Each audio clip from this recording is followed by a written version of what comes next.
Debo admitir que ocurre una sensación inexplicable cuando corto una rebanada de pan y descubro la miga.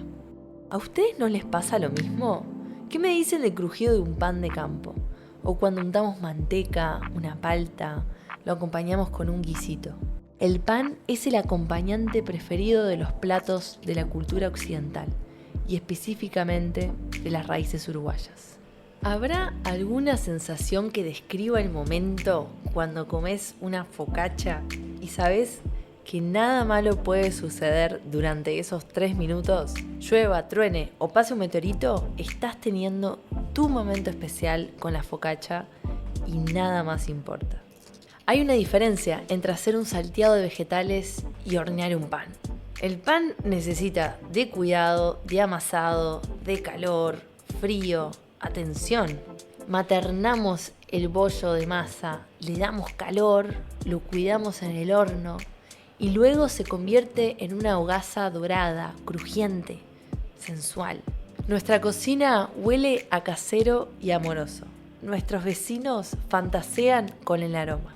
Y en el hogar tenemos un pan recién horneado listo para ser untado, convertirse en un sándwich o acompañando una pasta. Nuestro país es el 6º del mundo que consume más pan per cápita, una totalidad de 66 kilos por persona. Hay más de 1.500 panaderías en el Uruguay y es extraño ver a una vacía. El pan definitivamente es un objeto de consumo insaciable en nuestra cultura. Entonces me pregunto, ¿por qué tanta obsesión por harina, agua, levadura y sal? ¿Por qué el pan ha sido la salvación de muchas culturas y religiones y al mismo tiempo ha tenido un enorme rechazo? En mi experiencia como creadora de contenido, las recetas que tienen más alcance son las que contienen harina. Tostada de pan de quinoa, pizza de quinoa, crackers de trigo sarraceno, por dar unos ejemplos. Es que el pan lo tiene todo: textura, crocancia, aroma, sabor, atractivo visual y esa fijación y obsesión cultural que menciono. Y es la indiscutible representación arquetípica del alimento en muchas culturas religiosas y antropológicas. En la Cábala, que es el estudio de la metafísica del judaísmo, se simboliza con la representación de la abundancia y prosperidad, donde se afirma que es la conexión para traer riqueza a este mundo. Por esto mismo es que el jalá, que es el pan trenzado típico en celebraciones judías, está muy presente en Shabbat o en Pesaj. Hay algunos cabalistas que recomiendan tener panes de cerámica o hasta de plástico en su cocina, representándose aún en su ausencia como símbolo de prosperidad. En la Biblia está escrito: yo soy el pan de cada día. Por lo tanto, en celebraciones cristianas se asocia el pan con el cuerpo de Cristo. El sacerdote consagra la hostia y la convierte en el cuerpo de Jesucristo, en conmemoración de la última cena con sus apóstoles, durante la cual él tomó pan, lo partió y se lo dio a sus discípulos diciéndoles que era su cuerpo. En la ciencia se dice que en nuestro sistema nervioso tenemos receptores opioides, que pueden conectar con sustancias opiáceas capaces de anestesiarnos y sedarnos, o producir euforia en nuestro sistema nervioso, bloqueando y mitigando la sensación de dolor.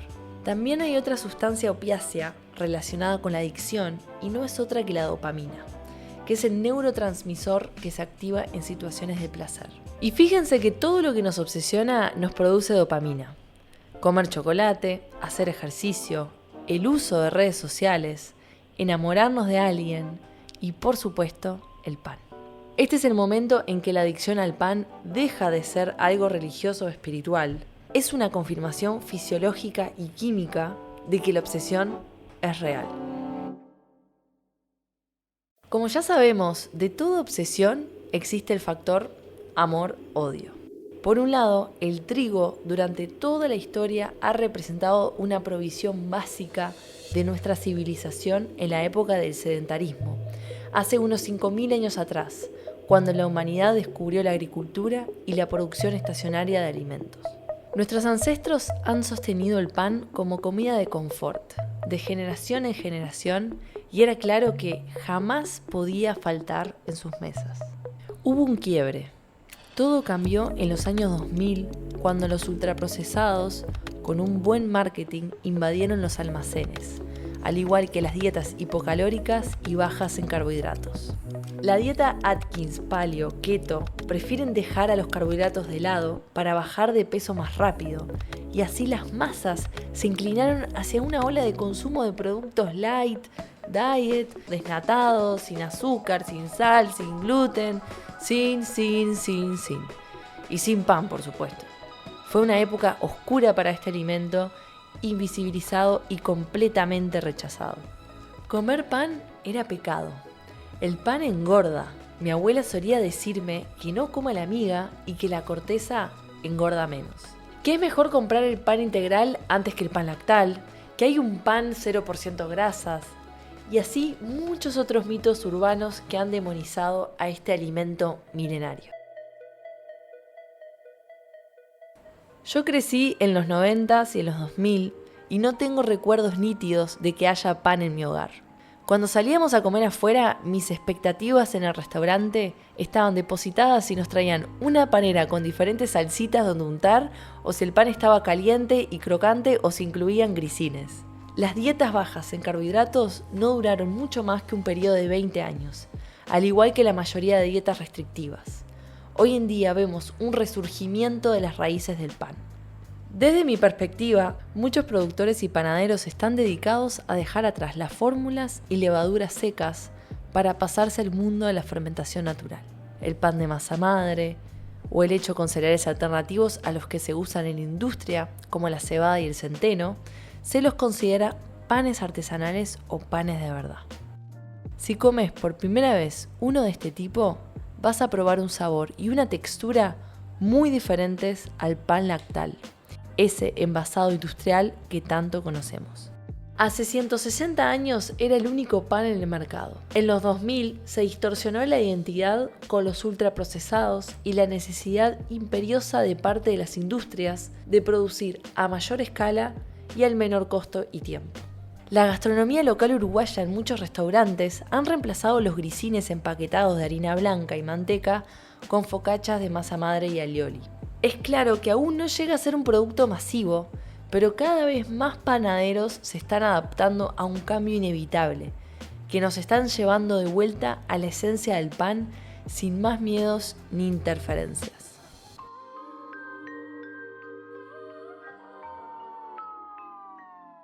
Mi yo del pasado seguramente no le hubiera gustado escribir esta temática, porque es intimidante cuando ingredientes tan simples requieren, por lo menos visto de afuera, un proceso tan misterioso, complejo, etérico.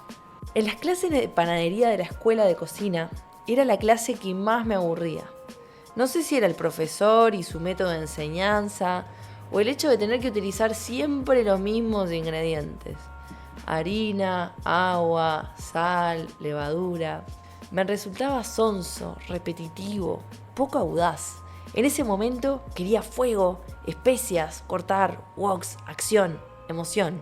También es un hecho que no todo cocinero puede ser excepcional en todas las técnicas. Por eso deseo preguntarle a un experto y hacerle el mismo planteo. ¿Por qué nos obsesiona el pan? ¿Y podré yo obsesionarme por esa misma técnica? Quisiera descubrir si compartimos la premisa obsesiva en las culturas religiosas, en nuestra civilización y en la uruguaya. Quiero desvelar el secreto para hacer una buena hogaza de pan de masa madre, enmendar mi vínculo con este alimento y conocer su universo.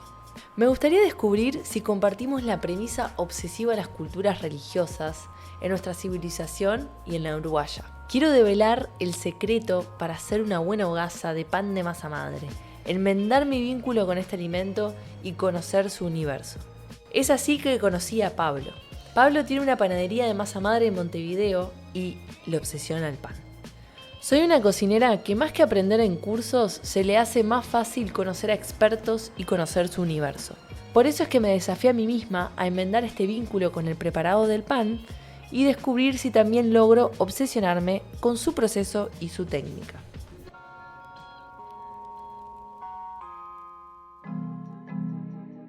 El pan es dual, lo simple y lo delicioso.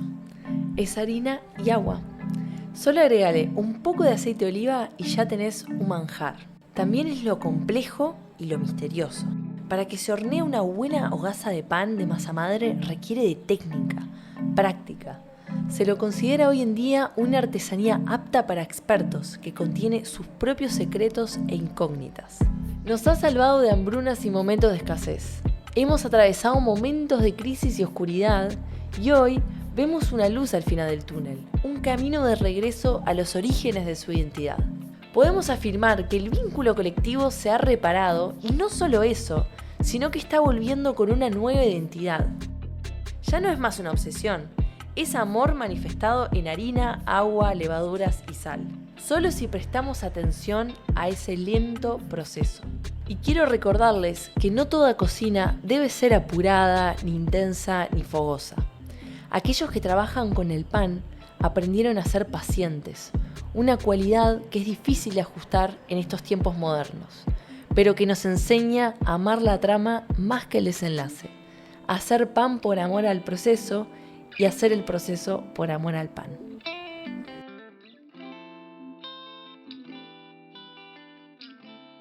Pablo, ¿por qué crees que hay una obsesión cultural hoy en día con el pan? En Uruguay también.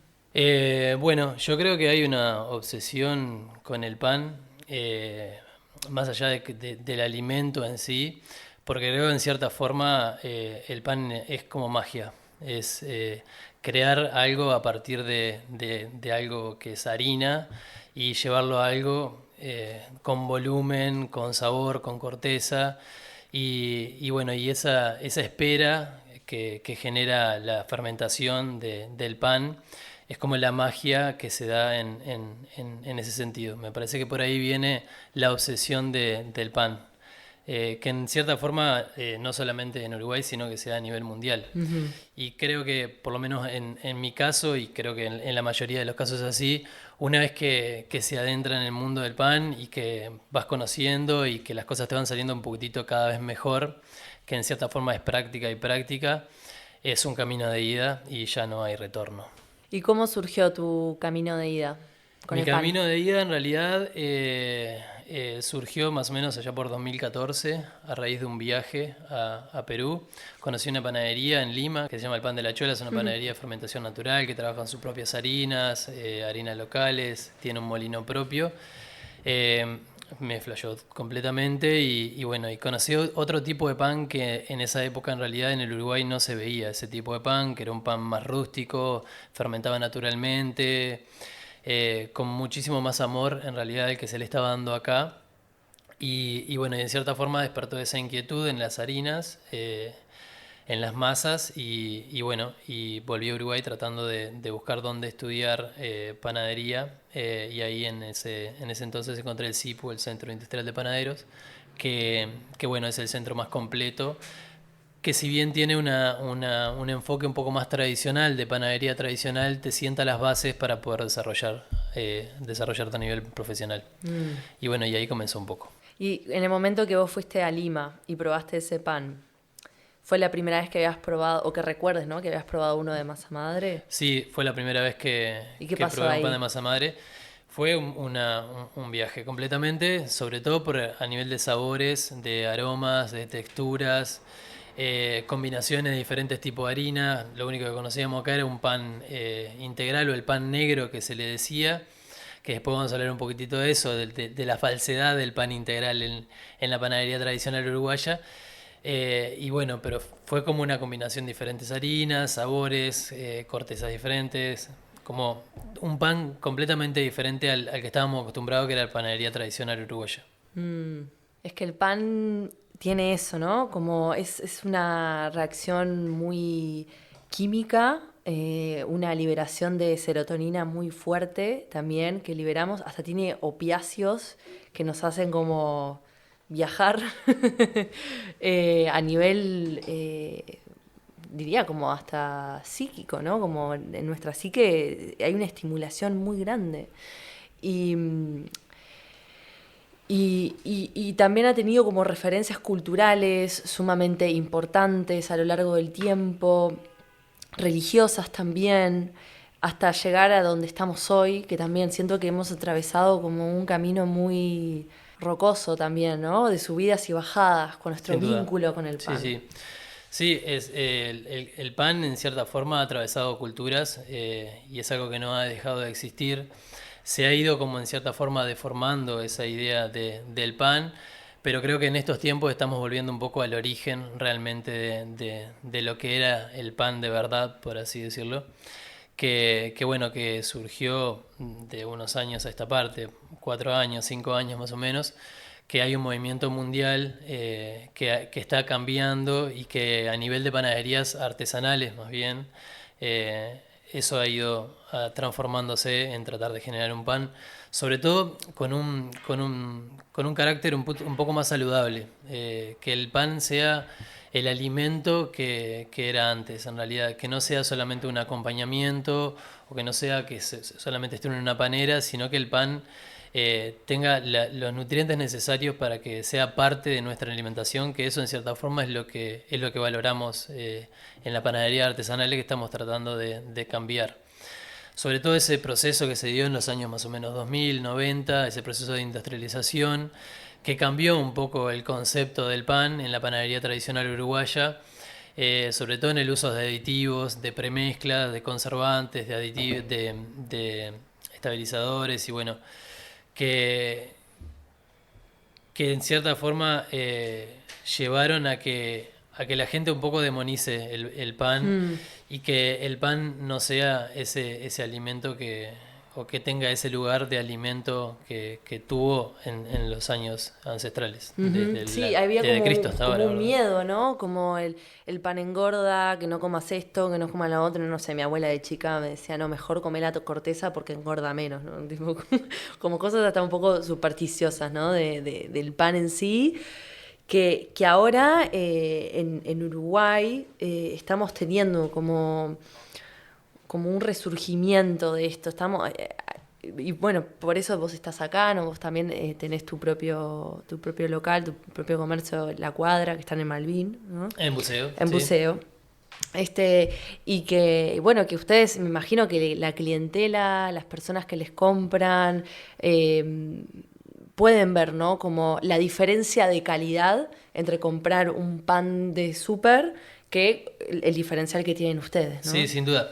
Eh, Sobre todo antes se daba que la gente llegaba a la panadería pidiendo el pan más blanco y que esa idea de que cuanto la harina sea más blanca era mejor, es totalmente opuesta puro. a la realidad, exactamente. Porque cuanto más blanca es la harina, está más desprovista de nutrientes y de minerales. Cuanto más oscura es la harina, tiene más contenido de cenizas y esas cenizas son minerales que contiene la harina, bueno, que son parte de los nutrientes que el cuerpo puede asimilar. Eh, y en cierta forma yo le llamo la revolución del pan, porque bueno, de un tiempo a esta parte las panaderías artesanales están tratando, y sobre todo en nuestro caso, de cambiar esa idea del pan, generar un pan que alimente, sobre todo con el uso de harinas orgánicas, de harinas integrales, de granos enteros. Hay una idea bastante loca en realidad del pan integral tradicional en el Uruguay, que llega al punto de que se utiliza el pan clásico negro, que entran a la panadería pidiendo pan negro. En realidad es un pan con harina blanca, con el salvado de trigo, que es la parte externa del grano de trigo, que tiene una concentración muy, muy rica de fibra, pero está desprovista de la parte más nutritiva del grano de trigo, que es el germen de trigo, que se lo sacan justamente para que la harina no se le pudra en góndola. Y para que ese pan quede más negro se le pone esencia de caramelo. Entonces, todo ese proceso que fue Eso no transcurriendo sabía, para que quede más negro. Claro, el pan negro en realidad, Sí. si vos les pones harina blanca y salvado, el pan no queda Claro. tan negro. Entonces no parece un pan integral. Para llegar a esa idea y a esa visión de pan integral, lo que se le pone es esencia de caramelo. Entonces, los clásicos bollitos de pan negro o los panes de molde de pan negro justamente tienen esencia de caramelo, tremendo. simulando esa harina integral. Que en realidad, si vos haces un pan 100% de harina integral de grano entero, el pan te va a quedar negro porque la harina es oscura ya Claro. de por sí. Pero bueno, entonces esa es como la idea que queremos cambiar nosotros desde la cuadra, tratando de generar un pan más saludable con el uso de harinas orgánicas en la medida de lo posible, con el uso de harinas integrales, de diferentes tipos de harinas, de centeno, ahora está llegando la harina de espelta, también al Uruguay, y bueno, y de a poco creo que se va construyendo un camino. Nosotros ponemos mucho hincapié también en enseñarle a la gente que llega a la cuadra. La panadería está al descubierto, o sea, nosotros trabajamos frente al público que llega a comprar nuestro pan. Eso también está bueno porque da una idea de cómo se trabaja. Eh, y bueno, y tratamos siempre de explicarle y de que la gente esté interiorizada no solamente en los procesos de cómo se hace el pan, sino en los porcentajes de harina. Cuando llegás a la panadería, particularmente a la cuadra, y pedís un pan integral, siempre la consulta es cuál querés, pan 100% integral, pan 100% centeno, 15% integral con semillas. Entonces la persona ya sabe a qué se enfrenta y cuáles son los porcentajes de harina integral que maneja. El no uso de aditivos ni de conservantes para generar un pan más saludable. Tratamos de usar bajo índice, bajo sodio, o sea, poca sal en los panes también. Bueno, es como un poco el camino por ahí, tratando de generar un pan saludable, por así decirlo. Sí, que tal vez para algunas personas eso puede sonar como una contradicción, ¿no? Pero yo creo que estamos teniendo como un avance muy grande, que las personas, especialmente no en Uruguay hoy en día, no sé, los panes con los que yo me crié están muy cambiados a los que son hoy, y eso es algo bueno, o sea, cambiados porque digo, me acuerdo cuando yo iba a un restaurante y de chica, ¿no? Y te traían, y lo siguen apareciendo en muchos restaurantes, no estoy diciendo que todos cambiaron, ¿no? Pero bueno, te aparecen los grisines, ¿no? Empaquetados y los pancitos, ¿no? Como estos que, ¿cómo se llaman? Los que son chiquitos y están como pegados. Tipo miñones. Ahí va. Miñones, sí. Nunca supe su nombre. Sí. Un clásico, ¿no? O sea, Sí, y sí, sigue tal cual. pasando y se sigue ofreciendo, pero también ves otras propuestas, ¿no? Que creo que surge, y para mí esto se engloba en la educación, ¿no? En educar a la Sí, sin duda. población, educar a que, y desmitificar un montón con esta obsesión que tenemos de amor-odio con las cosas, porque vamos, ¿no? En péndulos, de alguna manera nos vamos polarizando, ¿no? En fanatismos, en me encanta esto, no me gusta esto, y ahora estamos teniendo este momento de auge. Entonces, creo que es como muy importante poder aprovecharlo, pero no porque sea una moda, sino como esto es una revolución, como decís vos, esto es el futuro. Sí, sin duda. Yo creo que hubo un quiebre bastante importante en la pandemia, en el cual la mirá. gente empezó a tener más tiempo y muchos de los panaderos artesanales que trabajaban con masa madre empezaron a dar como mini talleres online para que la gente pudiera hacer su propio pan en su casa, y ahí creo que hubo un quiebre. Y que eso estuvo buenísimo en realidad, y es algo que nosotros ponemos mucho foco en los talleres que hacemos en la cuadra. Damos talleres de pan de masa madre, y que a veces la gente en realidad hace pan en el taller y después no hace nunca más pan. Sí. Pero sobre todo ponemos hincapié, y está bueno que la gente vea cuáles son los procesos del pan, que se interiorice en los procesos del pan, que eso está bueno, y que conozcan un poco más a fondo cómo se desarrolla el pan de masa madre, qué es la masa madre, esto que ahora está de moda, y que bueno, que ese quiebre que fue en la pandemia, en cierta forma está bueno y estuvo bueno para como generar una ventana y una imagen del pan de masa madre que no se conocía tanto antes, y que hoy por hoy creo que la mayoría de las personas cuando le hablan de masa madre tiene como una vaga idea de lo que es de la masa madre. Que en cierta forma también en la panadería tradicional y en los viejos panaderos hay como cierta confusión de lo que se llama masa madre, de eso. de lo que se llama masa madre a un prefermento. Muchos panaderos en realidad tradicionales dicen trabajar con masa madre, pero en realidad masa madre se le llamaba al prefermento, que era un pedazo de la amasada del día anterior. O sea, hacían el amasado y cuando terminaban de amasar el pan, antes de formar el pan, se guardaban un pedazo que lo refrigeraban, y al otro día, cuando empezaban la amasada, le ponían ese pedazo de masa fermentada o ese prefermento en realidad. A eso le llamaban masa madre. Y en realidad no es eso. La masa madre es agua y harina fermentada a lo largo del tiempo. O sea, es un ecosistema que se da de por sí, que en realidad existen las bacterias y las levaduras en la propia harina, y dándole determinadas condiciones de humedad, de temperatura y sobre todo de tiempo, eso se desarrolla un cultivo que, bueno, que ese cultivo se utiliza como levadura natural para fermentar el pan. Entonces también hay una confusión bueno, que de a poco la gente la está como distinguiendo de lo que es un prefermento de levadura a lo que es una masa madre natural.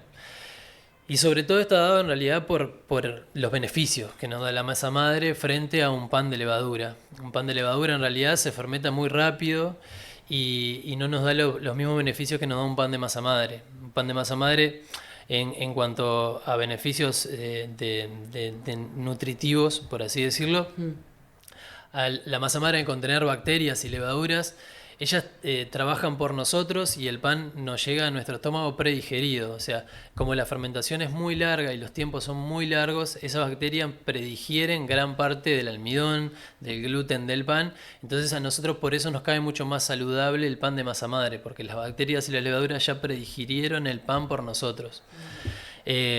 Otro de los grandes beneficios es el ácido fítico. El ácido fítico es un antinutriente que existe en la harina, sobre todo en las harinas integrales, y que solamente con el uso de masa madre, la masa madre es un fermento ácido, con el uso de la masa madre y ese fermento ácido se activa una enzima que se llama fitasa, que destruye el ácido fítico, y a su vez esa destrucción del ácido fítico permite que nuestro organismo asimile minerales como zinc, magnesio, calcio, que están presentes en las harinas, sobre todo en las harinas integrales, pero que de otra forma un pan fermentado solamente con levadura, como no es un fermento ácido, no hay esa destrucción de ese antinutriente y nuestro cuerpo no lo puede asimilar. Entonces eso es un beneficio bastante importante, porque estamos absorbiendo y aprovechando todos los minerales y los nutrientes que tiene la harina, en cierta forma. Entonces es una gran ventaja.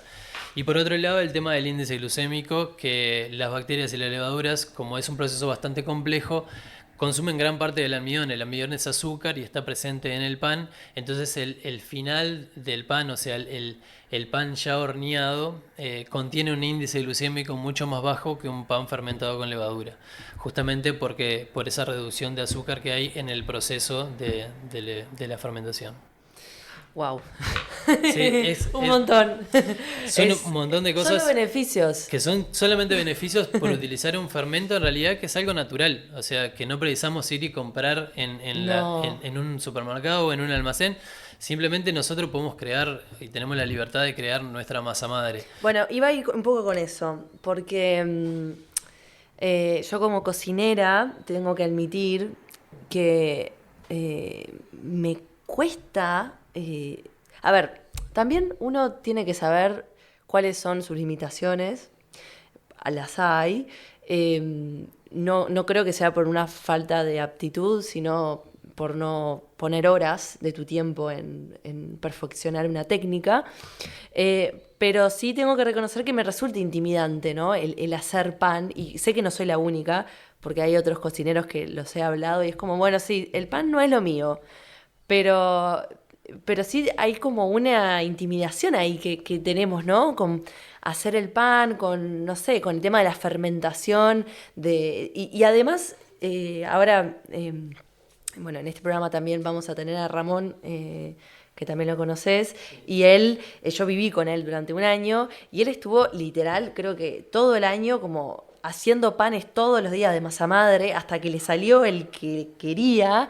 Y creo que el pan, al tener, ¿no?, ese proceso un poco más lento, es necesario, ¿no?, acompasar con esos tiempos que nosotros, yo en mi época de que estaba en la escuela de cocina, quería woks, quería fuegos, quería acción, tipo y en realidad el pan te enseña, ¿no?, como, bueno, vamos tranqui, anda amasando, hay que darle 20 cuantas horas de fermentación, no sé qué, y ahí sale el resultado. Sí, sobre todo lo que genera el pan, y sobre todo el pan de fermentación natural, el pan de masa madre, es paciencia. Aprendemos a cultivar la paciencia con el pan de masa madre. Eso es como el principal punto. Y bueno, y en cierta forma también, que en realidad es tirarte y empezar a hacerlo.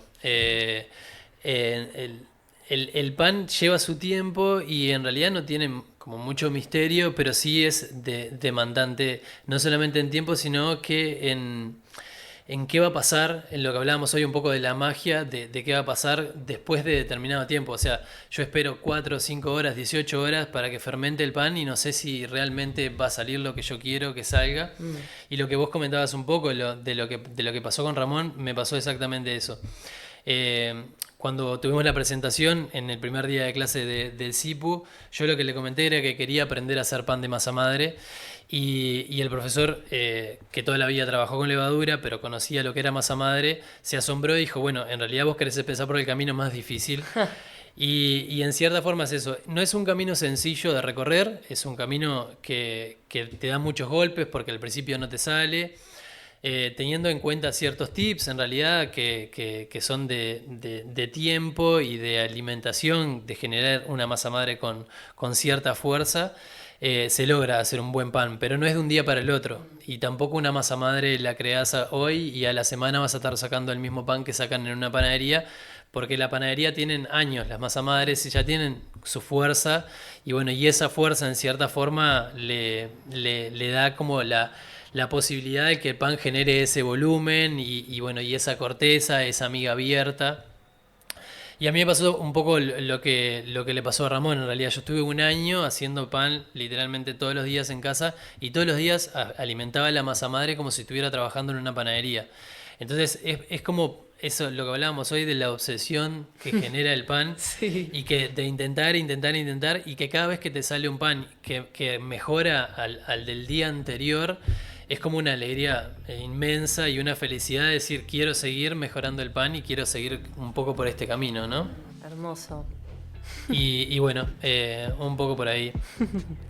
Bueno, muchas gracias, Pablo, Bueno, por venir. muchísimas gracias a ustedes. Un placer. Y bueno, espero haberles acercado un poco el amor que tenemos en la panadería. Se brota acá, se respira el amor en el estudio de la masa madre. Bueno, Gracias. muchas gracias.